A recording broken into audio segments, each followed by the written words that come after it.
chart though. Let me relate everything that I say with the chart. Let's use GBP USD. Like I'm already telling you guys that I'm expecting a sell, right? So this is what he's saying on a practical ground. Let's assume that he sells GBP USD at boom 1123, right?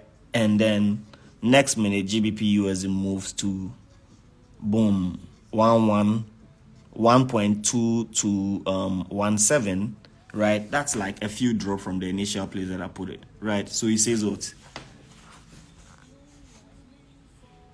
It says what? Let's assume, for example, that I'm buying the stock. I'll buy 2,000 shares at 110. If the stock goes up to 1, he was using a buy, but I'm using a sell scenario. 111. That means like in trade in stocks, that's like 10 points or 1 point or something like that. But like in trading, we would say like 1 pip, right? Then he's right. He says it's temporary right in my operation because it is a point higher. You can imagine, because the market went. It shows me profit, of course, just like the way I've just showed you there. It will show you profit as well, right? Well, because I am right, I go in and buy another 2,000 shares. Can you imagine? So that's how he adds on to positions. Most of you do the opposite. When the market is putting you in a loss, before you rather try to add on to position because you're thinking when the market comes back, you're going to make more profit. Not when the market is proving you right.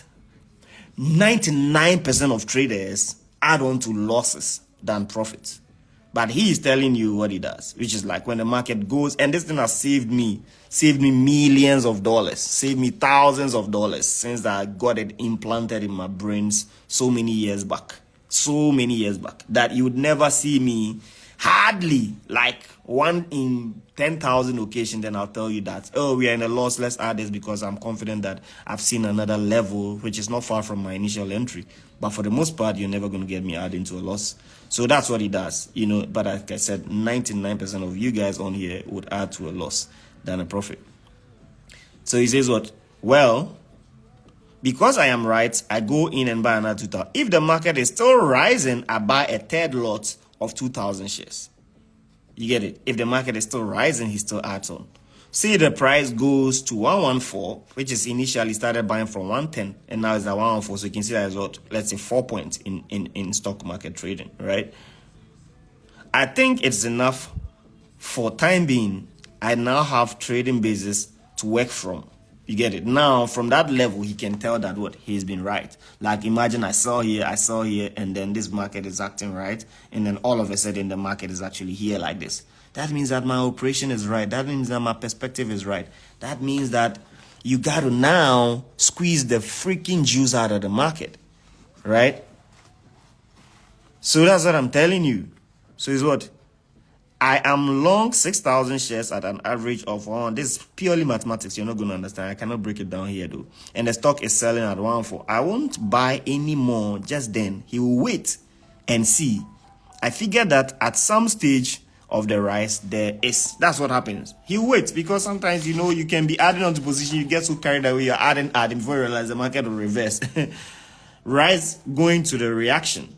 I want to see how the market takes care of itself after that reaction. So after you've added all the extra positions, you want to relax, and that's what I do. Make sure that the market is taking care of itself. You want to see if the market is doing what you're expecting.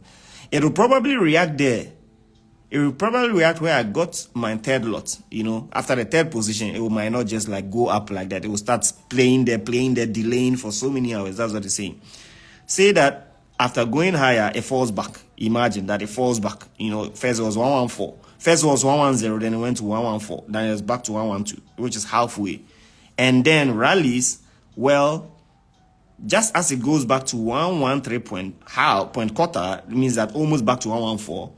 I shoot an order to buy 4,000, means that the market is making sense. This is what we call pullback retracement, pullback continuation, on a smaller time frame. You get it? So what it's trying to explain, let me just demonstrate that in, let's say, a lower time frame here. This is a typical example of here, somewhere here, right? It goes down, he adds a trade from here. It pulls back up, he adds another one, it goes down. Let's even use this particular one here, right? So like let's say he sell here, it went down, He started reacting. He's had a position there. It goes down again. He adds another one. It goes back. He does not add anything. The moment it comes back, almost back to the former entry, then he adds another one. So imagine that if he's still holding 1, 2, 3, 4 position all the way back here, that's like the real practicality of, you know, trading and speculation. But all this must be well calculated. Remember that he's done a math behind it. So don't do this blindly. You're going to blow your money if it goes wrong though, right? But he says what? Well, if I get that 4,000 at 113, I know something is wrong and I'll give a testing order. That is, I'll sell 1,000 shares to see how the market takes it. But suppose that the order to buy the 4,000 shares that put in, where I get 2,000 at blah, blah, blah. This is really more about stock trading. So you're not really going to be able to understand, because for them, like, they put out their orders through like the real brokers that they call and stuff like that. And this is like a book written in 1903, blah, blah, blah, or 1980s, 18 something. So you might not have, no, this book was written first on, was it 1903? The first edition was in 19 something. The first edition was in 19 something, 1920, 1929, 1903, thereabout. I'll look for it. So you cannot really compare operations of things that happened in 19 something to like currently how we do our business operation. But like, yeah, get an understanding. So you get me? This is something that I want you to run away with, that before you can really make money in this market, then you have to learn how to add on to positions. You have to learn. Some people, like I always say, they waste pips. You know, you can give them a trade, beautiful banging trades. Everybody's like milk, and then they have like 0.1 lots, and then they have literally like, you know, let's say $2,000 account, $5,000 account, but they just put like 0.1 lot. You know, they just put 0.1 lots. Like, bro, like, are you trying to buy? What are you trying to even buy? Baby, what are you trying to buy? Huh? She said a lookout in a Bruning Cartier. You know? I don't know what you're trying to buy. When you have like a 5,000, a 10,000, and then you're putting like 0.1 lots, I don't know what you're trying to really buy for, or what you're trying to really gain from the market though. But, you know, sometimes you have to put yourself in the most uncomfortable state in the market before you can be able to, like, you know, make somebody say you're trying to buy Kose. But well, let me give you guys my quick breakdown for the rest of the market, and I'll leave, right? You're hungry? We'll leave soon. This is me watching the XY. Honestly, this week the market is not vibing, you know, in terms of the movement and stuff that I'm anticipating. But like, we just got to keep our heads up. I can't really say much about the XY now. Let me look at NASDAQ. Same with NASDAQ. Same with okay, not quite as much with NASDAQ do. NASDAQ too, I might as well start looking out for a sell position, short position on NASDAQ, right? Short positions on NASDAQ from these regions. Like, you're gonna see how the market reacts and behavior. Follow the principle that I just taught in the book, right? You just test out it comes down, we add some few positions and stuff like that. But I'm starting to see some sales making sense here. Not for US30 though. US30 is all over the place, so I might as well not consider it when I'm selling. But like, yeah, the XY, I said I can't say much about it. Let's look at Euro AUD. Euro AUD is currently hanging up here, but what I see price action wise is that it's just going to spike up, but it's not a tradable movement. But the price action is just telling me that it's going to spike up to this region. I don't know how you can take advantage of that, but it's not something that I would trade for any goddamn reason. But like, that's just what my price action perspective is telling me, that it's just going to you know, spike itself into this region before maybe dropping or anything. But yeah, just take note of that. Like, that's just what my tape reading analytical skills is telling me, that Euro AUD will just spike up, maybe get into that region before coming. Oh, what am I doing? But yeah, I believe you get my perspective though. Like, I kind of see it just jumping up into this region before like coming down like this. And then Euro NZD to similar. I just see it also pushing up to that region. So usually when I see stuff like that, I just avoid them, because I won't trade them. They don't make sense. technically to take advantage of them. So I might as well just watch them go up like that, and then when they're coming down is when I'll be like interested in taking them. EuroJPY is supposed to have shot them here last week, but we're not around to do that. This week I kind of see it, continuing in the same direction, selling off. Now I can see that GBP-JPY is going to be acting somewhat right in the way that we expect GBP-USD and then GBP-CAD to do, So if that is true, then you may see GBP-JPY dropping, and that will also influence EuroJPY also dropping, just like it has already done. That's more, technical and then quite relating, if you understand what I mean. Euro-USD, can't say much about it. Currently resting on this previous resistance that they created here, but let's just see. For anything at all, it might as well just break because of the dollar influence, or just sit there and then bounce back up like that. But it's not a setup that I can wrap my head around. And then we have EuroCAD. EuroCAD is also like just trading downwards like that. It has a similar formation as the Euro-USD, so I might as well keep my eyes on two of them, and then we see what they do. The market has been like in a tricky position, not flowing easily for traders to make like that type of easy money. You have to be very aggressive and then very smart and daring to be able to like make some hefty move out of it. And then let me see, New Zealand CAD, not much I can say, but you can clearly see that okay, it's making its way into some fib zones.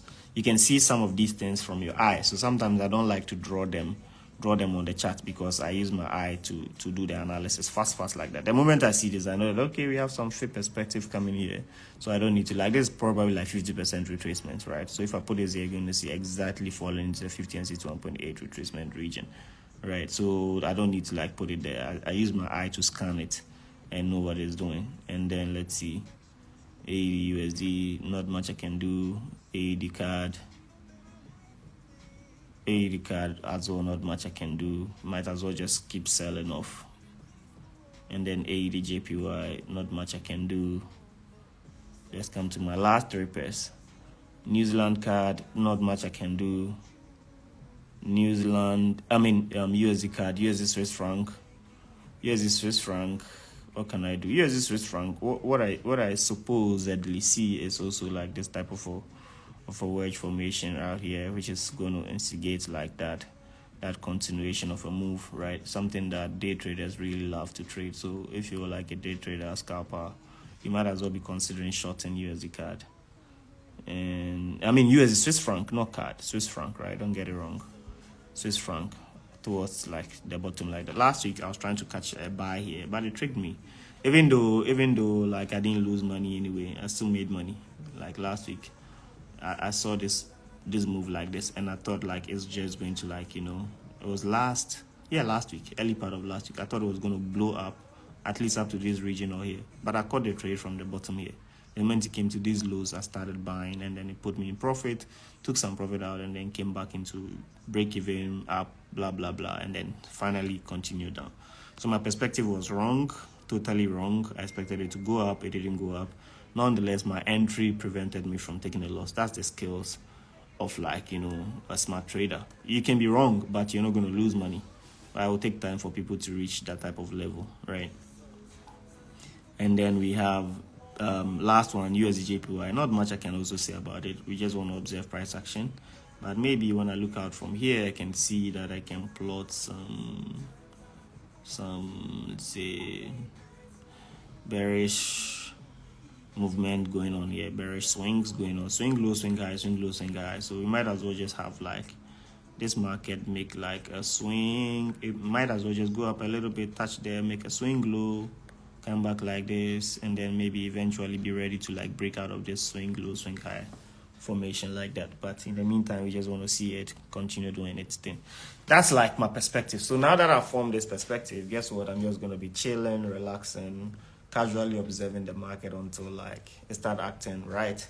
You know how I do it. It's always been like this. I don't stress, I don't force my trades, I don't trade aggressively. I just chill and let the market do its own thing, right? So baby, I think it's just about time for us to go have our breakfast and leave this goddamn beautiful place. So if you enjoyed my analysis, hope you learned a lot from it. Till I bring it your way next time. And also be active on my socials, right? This week told you guys that I'm celebrating 1 whole week of birthday celebration. So it means that I'm going to be doing a lot of giveaways in different kinds. Giveaway in trades, giveaway in money, giveaway in books, giveaway in knowledge. And I'm also going to invite 2 random traders, right, for my birthday dinner. 2 random traders that have been active and following me and then learning and then always like engaging in my posts. So if you want to be that two random trader, in my last picture that I just posted with my wedding anniversary, like that picture, leave a comment like, Kojo, I want to be that random trader that you invite to your house. It's actually like my anniversary dinner. It's actually like my house dinner. And then it's my birthday, and then something else, which I'm not going to say, but you guys are going to see it on social media. Until next time, I'll catch up with you guys briefly.